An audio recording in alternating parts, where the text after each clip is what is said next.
Սուրբ Էջմիածնի Մայր տաճարի նորոգությունների մասին արխիվային փաստաթղթերի ժողովածու է լույս տեսել։ Հատորը նվիրված է Մայր տաճարի վերաօծմանը և Գարեգին II ամենայն հայոց կաթողիկոսի գահակալության 25-րդ տարեդարձին։ Ժողովածուն կազմել են Ասողիկ Աբեղա Կարապետյանը և պատմաբան Գոհար Ավագյանը։ Հատորում ներառվել են 17-ից 21-րդ դար թվագրվող փաստաթղթեր Մաշտոցյան մատենադարանից, Հայաստանի ազգային արխիվից և Մայրաթոռի արխիվից։ Հիմնականում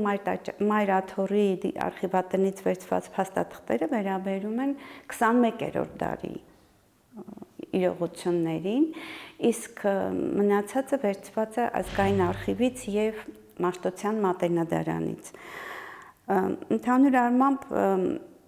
աշխատանքները սկսելուց առաջ ինձ թվում էր, որ դրանք կլինեն միօրինակ փաստաթղթեր, ասենք տպավորությունս այդպեսին էր, բայց աշխատանքի ընթացքում տեսա, թե ինչքան հետաքրքիր փաստեր կան, որ դեռևս վստահ եմ հայտնի չեն, քանի որ այստեղ ընդգրկված փաստաթղթերը ճնշող մեծամասնությամբ, եթե չասենք 100%-ով, հրատարակվում են առաջին անգամ։ Բոլորս գիտենք Գյուլբենկյան հիմնադրամի կամ Գյուլբենկյանի դերը, ասենք Մայրաթոռի վերանորոգումների հետ կապված 20-րդ դարում, բայց ինձ համար հետաքրքիր էր, որ 1889 թվականին Գալուստ Գյուլբենկյանի հայրը և հորեղբայրը բավականին այդպես խոշոր նվիրատվություն են արել ժամանակին Մայր տաճարի վերանորոգման նպատակով։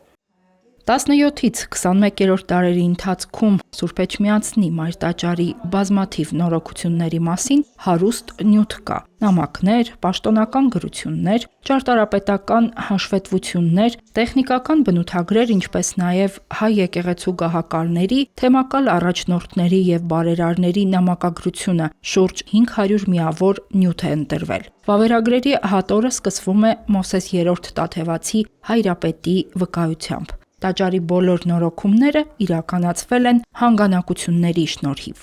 Մեկ անգամ ևս համոզվում ես, թե ինչ է նշանակել Մայր տաճարը հայ ազգի համար։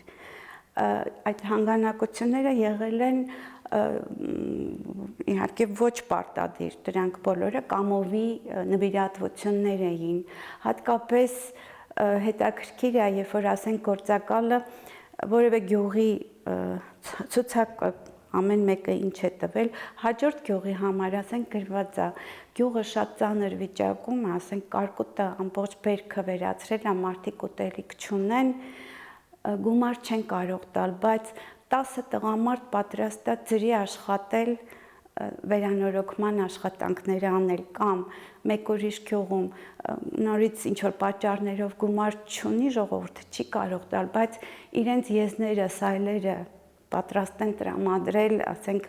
այդ շինանյութ բան տեղափոխելու համար։ Փաստաթղթերը և հատկապես վերանորոգման հետ կապված հանգանակությունների արդյունքները միանշանակ ցույց են տալիս Մայր տաճարը բացառիկ էր աշխարհում սփռված ողջ հայության համար։ Աշխարհագրությունը, ասենք, հանգանակությունների, գրագրությունների անսահմանափակ է, ամբողջ աշխարհով մեկ, ասենք, Հնդկաստանից,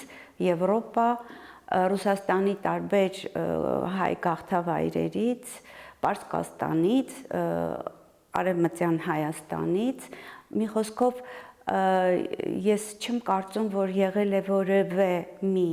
աշխարհի վրա հայկական գաղթավայր, որը չի մասնակցել, իր լուման չի ներդրել տաճարի վերանորոգման աշխատանքների համար։ Գիտեք, դա մի տեսակ,